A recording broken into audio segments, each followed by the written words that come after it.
தமிழகத்துல முதல் தேவை படிப்பு தான் அப்படிங்கிறத புரிஞ்சுக்கிட்டு தமிழகம் முழுவதும் கல்வி கூடங்களை நிறைய திறந்தாங்க.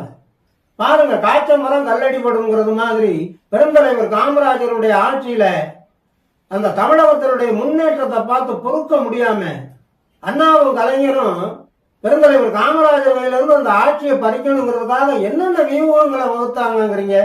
பொய் பிரச்சாரம், வதந்தி. காமராஜருக்கு ஜப்பான் வங்கிகள்ல 150 கோடி இருக்கு, சுவிட்சர்லாந்து பேங்க்ல 100 கோடி இருக்கு, நிறைய பொய் சொன்னாங்க. இன்னும் சொல்ல போனா பெருந்தலைவர் காமராஜருடைய ஒழுக்கத்துல கூட களங்கம் கற்பிச்சாங்க. அவரை ரொம்ப மட்டரமா விமர்சனம் பண்ணாங்க, எருமை தோழன் எல்லாம் பேசினாங்க. எத்தனையோ வியூகங்களை வகுத்து பார்த்தாங்க, எவ்வளவோ வதந்திகளை பரப்பி பார்த்தாங்க, எவ்வளவோ பொய்களை பரப்பி பார்த்தாங்க. ஆனா ஜனங்கள் எல்லாம் பெருந்தலைவர் காமராஜர் அப்படின்னா படிக்காத மேதைனாங்க, கல்விக்கண் திறந்த காமராஜர்னாங்க.